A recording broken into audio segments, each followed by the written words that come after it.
Hoje é a vez de Ayrton Senna. Vem com a gente.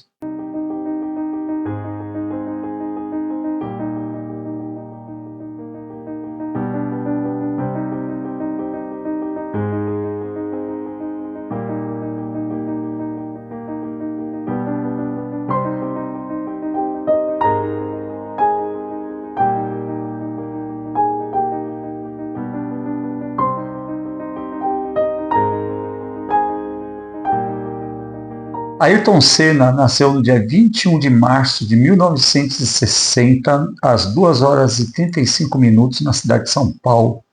Então ele tem Sol em Áries, Lua em Capricórnio, Ascendente em Aquário. Sol em Áries. Eu acredito que não existe signo melhor para definir um piloto, o ofício de um piloto, do que Áries. Né? Então o ego do Ayrton Senna estava voltado justamente a desafios, aquela coisa mesmo de tentar explorar espaços, conquistar espaços de uma maneira até mesmo, digamos assim, invasiva. E isso tem muito a ver com a imagem que ele tinha de ser um piloto tecnicamente considerado agressivo. Era um piloto, vamos dizer assim, que era bem competitivo, muito, muito competitivo, porque o Sol em Áries sempre dá essa questão de competitividade muito forte. Uma coisa também que é interessante, a Lua em Capricórnio, ela está ali junto ali com Júpiter e Saturno.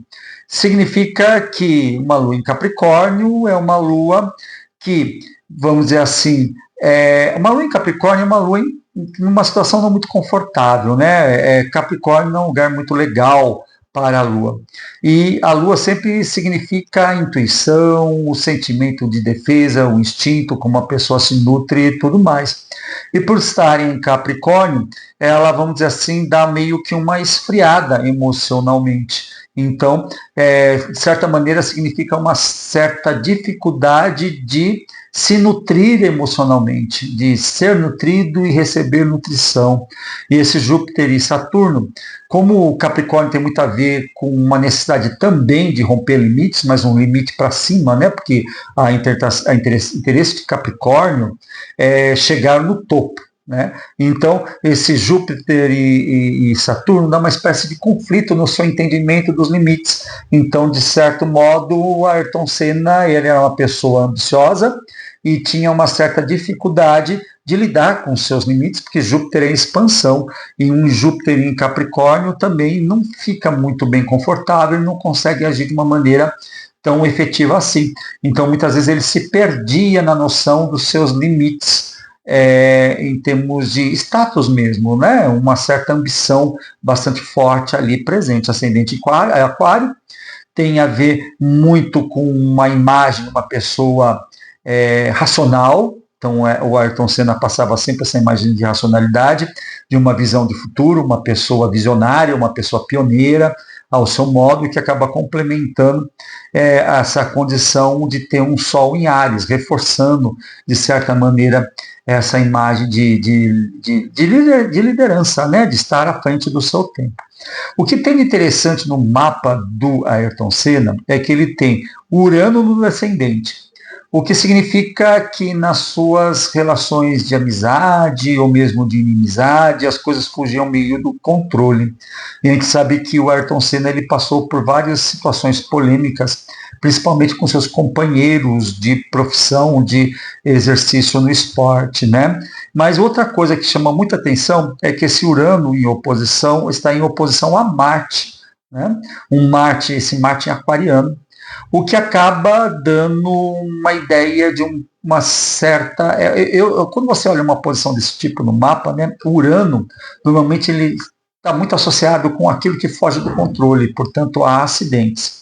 E a Marte tem muito a ver com a questão do volante, com a direção, né? Porque Marte tem a ver com ferro, com aço, tem a ver com carro e tudo mais. Então isso é um aspecto que chama bastante atenção no mapa dele, que já meio que prenunciava uma tendência a lidar com imprevistos de um modo mais agressivo, que poderia chegar até mesmo a acidente, e acidente envolvendo máquinas, envolvendo ferro, envolvendo aço, né? Que é uma coisa que Marte tem muito a ver nessa história. No meio do céu, nós temos um Netuno em Escorpião, que reforça essa ideia da imagem pública dele como um mártir, que acabou ficando nele na história, com esse Netuno gravado ali no meio do céu, você pode dar uma olhada no mapa aqui, né? Trata-se de um mapa diurno, então é um mapa muito voltado para uma pessoa com vida pública bastante intensa. É um mapa que tem um certo deslocamento para o Ocidente, o que reforça que é um mapa que se volta muito para ele em primeiro lugar e depois para o coletivo.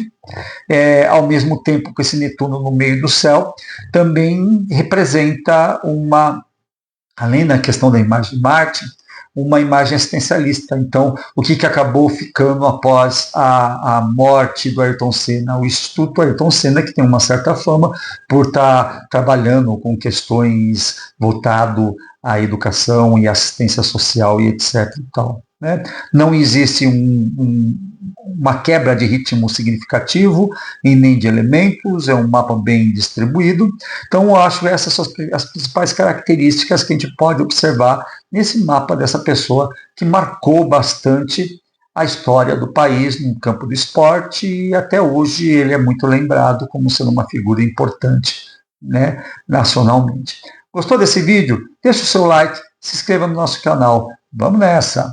Beijos!